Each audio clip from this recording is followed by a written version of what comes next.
कारण मी पंजाब डक मी आहे माझ्या गावामध्ये आजपासून सर्व शेतकऱ्यासाठी अंदाज येत आहे. शेतकऱ्याला सांगू इच्छितो आणखीन राज्यामध्ये 3 दिवस राज्यामध्ये विखुरलेल्या स्वरूपाचा पाऊस राहणार आहे म्हणून हा अंदाज लागता येतात.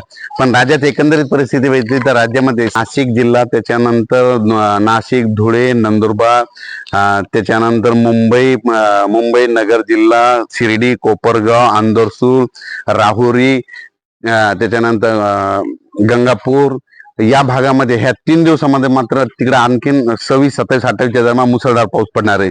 पण राज्यात उर्वरित राज्यामध्ये पूर्व विदर्भ, पश्चिम विदर्भ आणि दक्षिण महाराष्ट्रामध्ये या 3 दिवसामध्ये विखुरलेला स्वरूपाचा पाऊस असणार आहे म्हणून हा अंदाज लक्षात घ्यायचा.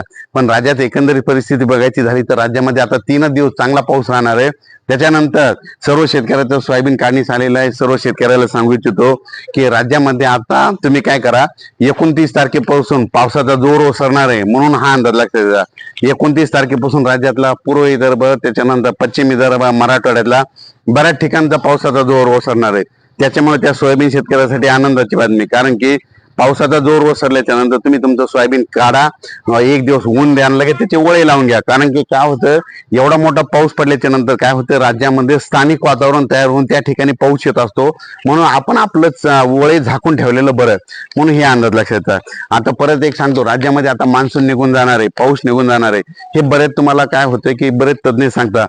पण यापुढे एक तुम्हाला सांगतो की तुम्ही तुमचंच हे कारण ओळखून घ्यायचं.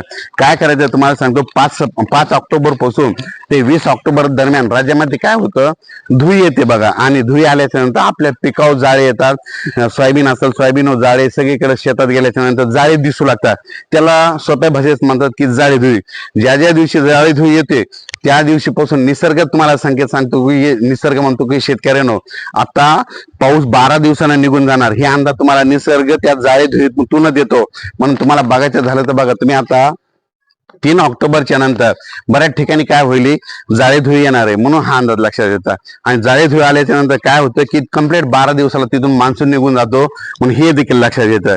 त्याच्यानंतर तुम्हाला सांगतो, हा पाऊस 27 पर्यंत म्हणजे 27 सप्टेंबर पर्यंत मुंबई, पुणे, नाशिक, धुळे, जळगाव, नगर जिल्हा, पश्चिम महाराष्ट्र, कोकणपट्टी, सातारा, सांगली, सोलापूर, नगर, धाराशिव, लातूर, बीड, नांदेड, हिंगोली, जालना, संभाजीनगर, बुलढाणा, अकोला, अमरावती, वाशिम, यवतमाळ या भागात 4 दिवस भाग बदलतच पडणार आहे. म्हणजे सर्व दूर सारखा पडणार नाही म्हणून हा अंदाज लक्षात घ्यायचा.